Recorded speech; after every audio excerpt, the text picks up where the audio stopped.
शान कुरान समोरे में जब आका जो शान कुरान समोरे में जब आका जो पाण अल्लाह सिखारे थोय दबवा का जो पाण अल्लाह सिखारे थो दबवा का जो शान कुरान समोरे में जब आका जो पाण अल्लाह सिखारे थो दबवा का जो पाण अल्लाह सिखारे थो दबवा का जो एक तरफ खान करीम जो जुदाना लो जो तो सखनो न वतो जे जो खुदा ना लो एक तरफ खान करीम जो जुदाना लो जो तो सखनो न वतो जे जो खुदा ना लो काथे तो किथे आसी लकबवा का जो किथे तो किथे आसी लकबवा का जो पाण अल्लाह सिखारे थो दबवा का जो पाण अल्लाह सिखारे थो दबवा का जो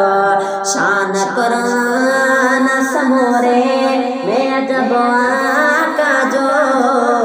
पाण अल्लाह सिखारे थो दबवा का जो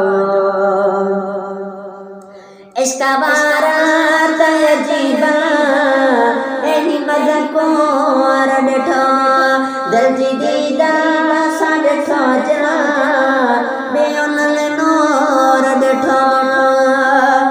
इश्क बारात अजीबा एही मज़को ॾिठो दिल जी दीदार सां ॾिठो जा बेउन नूर ॾिठो सुडसी नूर सॼो ही न लॻंदो का जो सुडसी नूर सॼो ही न लॻंदो का जो पाण अल्लाह सिखारे थो दबवा का जो पाण अल्लाह सिखारे थो दबवा का जो शान कुरान समोरे में जब आका जो पाण अल्लाह सिखारे थो दबवा का जो पाण अल्लाह सिखारे थो दबवा का जो हड़ी कायनात खुदा पा कखणी ठाहिया तंहिंजे सिर कान भलाने थे धणी ठाहिया अहिड़ी कायनात खुदा पा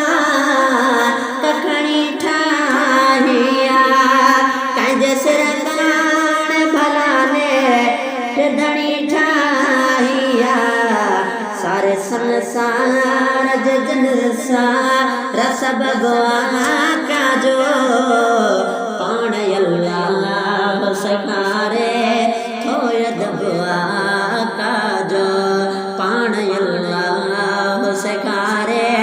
थो दबवा का जो शान कुरान समोरे में जब का जो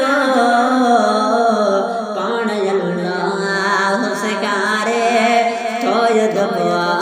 का जो आए मुझे महबूब सजेरा जरानो बेसखी मुझे महबूब सजेरा जरानो बेसखी सोने हसनैन अली सो दो घराना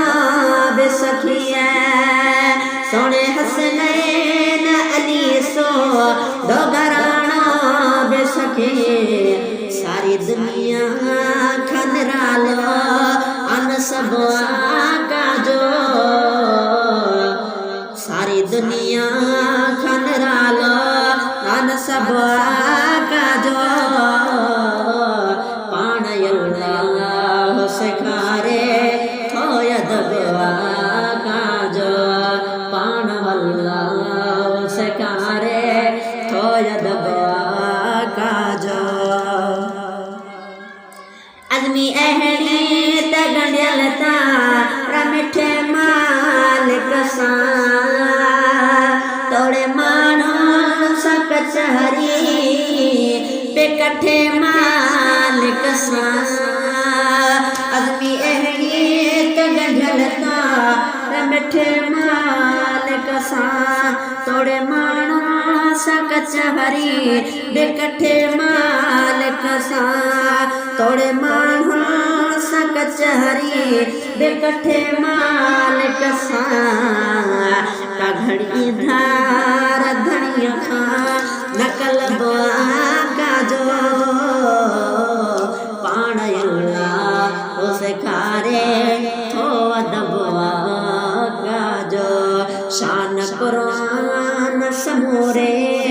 में जबवा का जो